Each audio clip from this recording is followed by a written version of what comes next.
Once upon a time, Jesse and Celine met on a train, talked all night, and fell in love. Years later, they found each other again and chose to stay together.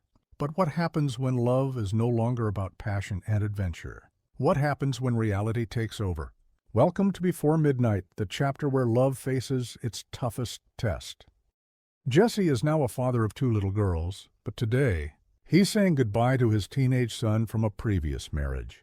The guilt of being an absent father lingers as he wonders, should he be closer to his son in America? Meanwhile, Celine, the woman who once felt like destiny, is now his partner in the routine of life. She has dreams too, but lately she wonders, has she sacrificed too much? Driving through Greece, Jesse and Celine still have that effortless chemistry, jokes, laughter, playful teasing. But underneath, tension brews. Jesse hints at moving to Chicago to be with his son. Celine listens, but her silence is telling. She's spent years following Jesse's path, his books, his past, his decisions. Now, she's asking herself, when was the last time he followed hers? At dinner with friends, love is discussed not as passion, but as something that changes over time. Some couples have grown together, others have drifted apart. Celine listens, the thought creeping in. Are she and Jesse still growing? Or are they just holding on to what they used to be? Later that night, in a beautiful Greek hotel, Jesse tries to turn the evening into romance. He flirts, jokes, tries to pull her back into the magic. And for a moment, she lets herself believe in it.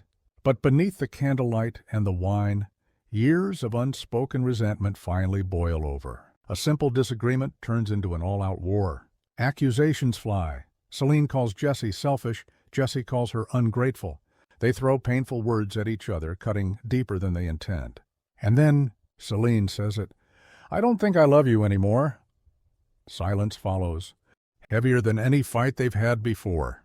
Celine storms out, leaving Jesse alone with the weight of her words. When he finds her sitting by the water, lost in thought, he doesn't beg or apologize. Instead, he does what he's always done. He tries to make her laugh. He reminds her of the night they met, pretending to be a time traveler from the future, telling her they're meant to be.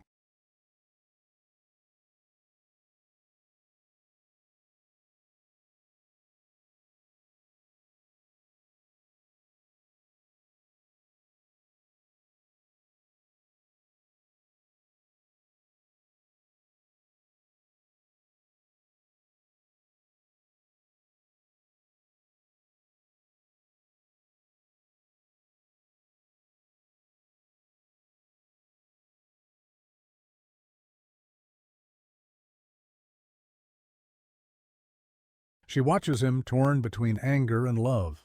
This isn't the fairy tale they once had. Love isn't effortless anymore. It's work. It's compromise. It's choosing to stay even when it's hard. As they sit in the dim Greek night, nothing is resolved, but something is still there. A fragile, imperfect love that refuses to let go. So is this the end of Jesse and Celine? Or just another chapter in their story? Before Midnight doesn't give easy answers. It only asks the hard questions. What do you think?